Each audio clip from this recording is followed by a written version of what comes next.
तो hello guys, आप देख सकते हो काफ़ी एक सिंपल सा सवाल है हमारे सामने। काफ़ी बेसिक सवाल है। ट्राई करो, हो जाएगा। तो यहाँ पे हमारे पास एक इक्वेशन गिवन है एंड बोला है कि उसके तीन रियल रूट्स हैं, x1 x2 एंड x3। बताया भी हुआ है कि x1 x2 एंड x3 में से कौन सा किससे बड़ा है और वैल्यू बतानी है उनके फ्रैक्शनल पार्ट के सम की। ठीक है, इज इक्वल टू, यहाँ पे ये कर्ली ब्रैकेट्स फ्रैक्शनल पार्ट को डिनोट कर रहे हैं। तो चलो भाई इसको सॉल्व करते हैं। तो यहाँ पे बेसिकली, क्योंकि ये देखो, ये जो इक्वेशन हमें गिवन है जो कि है x cube minus 3x+1 equal to 0, काफ़ी ही स्टैंडर्ड सी इक्वेशन एंड इसको डील करना काफ़ी आसान है। जितनी इंफॉर्मेशन निकाल सकते हो निकालो एंड बहुत काम आएगा।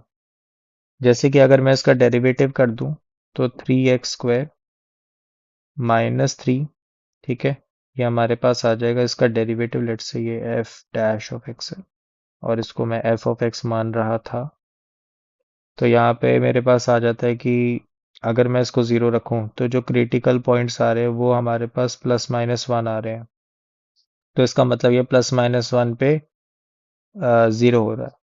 ठीक है, इसकी स्लोप ज़ीरो हो रही है।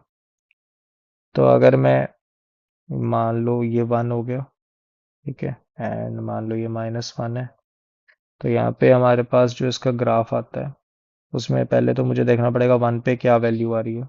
तो एफ ऑफ 1 अगर तुम कैलकुलेट करते हो तो क्या आ जाएगा, तुम्हारे पास आ जाएगा -1 एंड एफ ऑफ -1 पे जो वैल्यू है इसकी वो तुम्हारे पास आ जाएगी 3। तो बेसिकली यहाँ पे एक पॉइंट है एंड यहाँ पे कुछ ऐसा है। तो एक ग्राफ कुछ ऐसा सा जाएगा, ठीक है, एंड यहाँ पे इससे क्रॉस करते हुए कुछ ऐसा। रफ डायग्राम ही बना रहा हूँ बट ट्राई करूंगा कि धीरे धीरे डिटेल्स इसमें ऐड करते जाऊं। ठीक है, तो यहाँ पे हमारे पास धीरे धीरे डिटेल्स आती रहेंगी। जैसे कि अब हमें पता है कि अगर एफ ऑफ ज़ीरो की बात करें तो एफ ऑफ ज़ीरो की वैल्यू 1 है, तो यहाँ पे ये 1 वैल्यू आ गई। फिर अब अगर मैं लेबलिंग कर दूं तो यहाँ पे ये x3 है, ये हमारे पास x2 है और ये हमारे पास x1 है। ठीक है, ठीक है ना। तो हमें अगर देखूं तो अगर मैं सम ऑफ रूट्स बोलूं तो सम ऑफ रूट्स क्या होंगे, x1 plus x2 plus x3, वो मेरे पास क्या आ जाएंगे, अगर आप देखते हो तो ज़ीरो आ जाएंगे। क्योंकि यहाँ पे एक्स स्क्वायर का जो कोफिशिएंट है इस पॉलिनोमियल में जो कि फंक्शन में है उसका कोफिशिएंट ज़ीरो है। ठीक है, एक्स स्क्वायर का कोफिशिएंट ज़ीरो है, तो basically sum of roots zero है। और जैसा कि आपको एक प्रॉपर्टी भी याद होगी, क्या प्रॉपर्टी है कि x जो होता है actually greatest integer function of x plus fractional part of x के बराबर होता है। इसी चीज़ को अप्लाई करो तो यहाँ पे ये इक्वेशन कैसी बन जाएगी कि x1 का ग्रेटेस्ट इंटीजर प्लस x1 का फ्रैक्शनल पार्ट, फिर आ गया x2 का ग्रेटेस्ट इंटीजर प्लस x2 का फ्रैक्शनल पार्ट, एंड फिर आ गया x3 का ग्रेटेस्ट इंटीजर प्लस x3 का फ्रैक्शनल पार्ट, ये ज़ीरो के बराबर। तो अब इसमें एक एक करके वैल्यू निकाल लेते हैं। x1 का जो ग्रेटेस्ट इंटीजर है उसके बारे में अगर हमें बात करनी है तो देखना पड़ेगा x1 किन दो इंटीजर्स के बीच में। -1 से तो वो छोटा ही है। अब मुझे देखना है कि कौन से इंटीजर पे वो पहली बार नेगेटिव होता है, तो पहले -2 पे ट्राई करते हैं।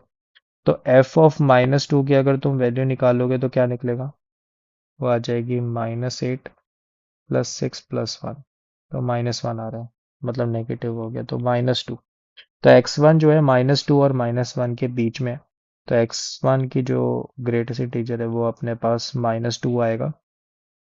फिर अपने पास x2 का ग्रेटेस्ट इंटीजर हमारे पास क्लियरली यहाँ पर दिख रहा है कि ये 0 और 1 के बीच में है, तो बेसिकली इसकी वैल्यू 0 आ गई। एंड x3 का अगर हम बात करें तो मुझे देखना पड़ेगा कि फर्स्ट पॉजिटिव कब हो रहा है ये। तो अगर मैं f(2) चेक करूं तो f(2) की वैल्यू आ रही है 8 -6 प्लस 1। तो ये 3 आ रही है, ठीक है। तो इसका मतलब कि 2 पर ये ऑब्वियसली पॉजिटिव हो जाता है। तो इसका मतलब x3 1 और 2 के बीच में, तो x3 की वैल्यू आ जाती है 1, ठीक है।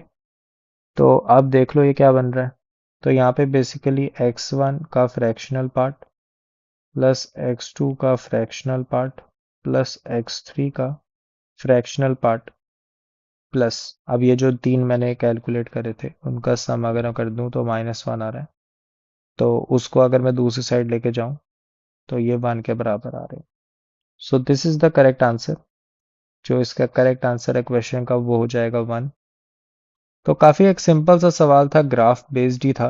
बट इसमें चीजें ध्यान रखने वाली क्या थी कि आप डेरिवेटिव करो, थोड़ा एक फंक्शन एनालिसिस होता है, उसको ध्यान से करो, ठीक है। डेरिवेटिव करा हमने, फिर देखा कि कहाँ कहाँ इसके क्रिटिकल पॉइंट्स हैं, एंड वो क्रिटिकल पॉइंट्स पे भी वो ग्राफ एक्स एक्सिस के ऊपर है कि नीचे है, ठीक है।